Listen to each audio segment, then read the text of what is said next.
All right, so calculus 34.14e, we're finding intervals of increase and decrease for the function h of x. All right, what we have to do here is we have to find out where the derivative is positive, like where it's going up, where it's facing up like this, the slope of positive, and where it's negative, and where it's zero, because that's where it possibly changes from positive, to zero to negative. Now sometimes you may have positive, zero, positive, right? If it's like some kind of cubic function, which this is to the power of 7 looks like, this function.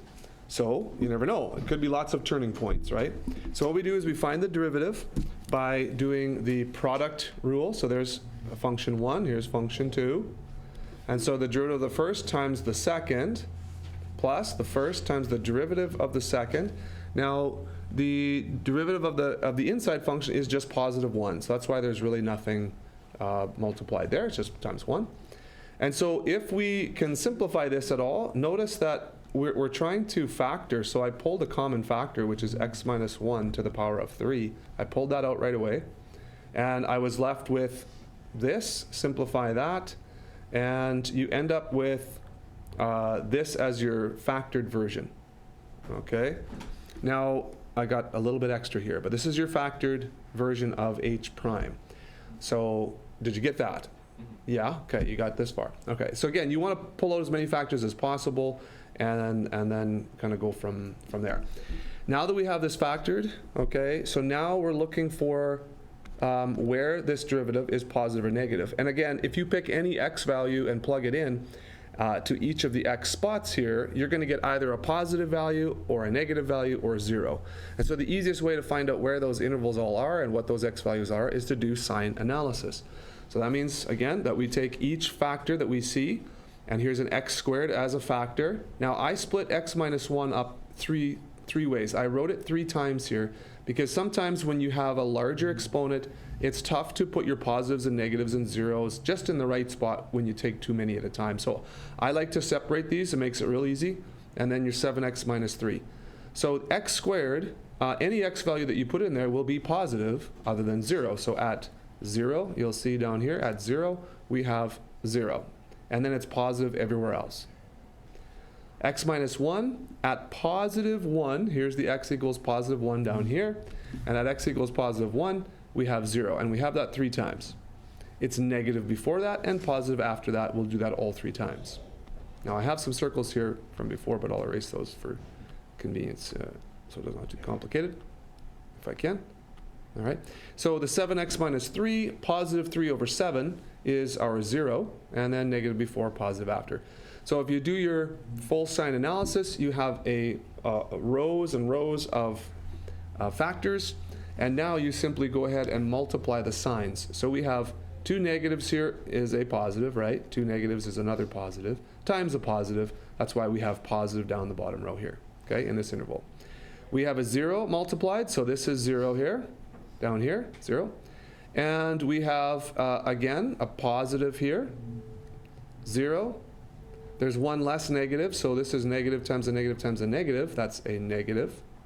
We have a 0, and then we have positive over here. So when you find out what your derivative looks like, okay, then you can, and this is what I've done, and I've shown you this the other day too, that lots of times what I'll do is I'll say, okay, we have a positive, we have a 0, we have a positive, we have a 0, we have a negative and a 0, and then a positive. So you can see that it is increasing. It comes to a brief flat point here, and then is increasing again, and then comes to a maximum, decreases, comes to a minimum, increases.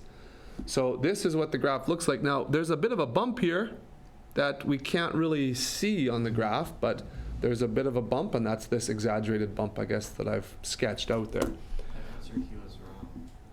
So h of x is increasing on negative infinity to 0, and then this little union sign, okay, that's preferred to put union there. You could put another comma there, but we got a lot of commas then. It looks a little bit confusing sometimes. So in union with, that is as well as in set notation, 0 to 3 over 7, as well as 1 to infinity. And then the decreasing is only in one spot, and that's from 3/7 to 1. Okay? So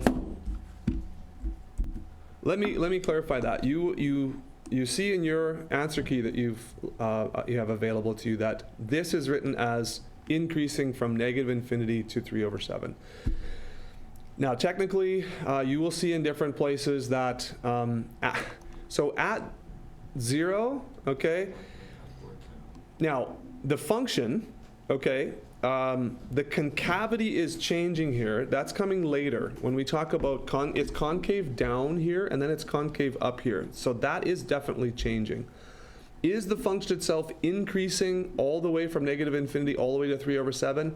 Technically it is, because every point, if you look at any point, the point that's just ahead of it, no matter what you do, will always be less than it. So yes, is it increasing from negative infinity to 3/7? You can write that as well, and that's okay. Okay, in this case, negative infinity all the way up to 3/7, it's increasing. The reason why I split this up is because at a single point, nothing is increasing or decreasing, it just is, right? So splitting this up into two sections is something that you're going to have to do when it comes to the second derivative, or when it comes to concavity. So it's definitely changing there. This is the way you're going to have to kind of show this, but increasing, you could do it this way for now. I guess I'm just going to use to this, and I think in different places you might see little different slants on this. So because I have this, it does not negate the fact that the function is increasing all the way, because we're talking about individual points and the points just before them. So yeah, if the back of if your answer key that you see has this instead of this, I think there's no problem with that, and I don't think there's a problem with this either. Yeah, I'm just used to separating things because of this 0 here. So you see how this 0 sort of interrupts the flow there. Yeah, but it still is technically increasing. So either way is fine. Good. Any other questions? And I think I've identified that correctly, that either one of these is totally okay. Because even if you do split it up at a certain point, at a single point, it's neither decreasing nor increasing. So it's okay if we don't include 0 there.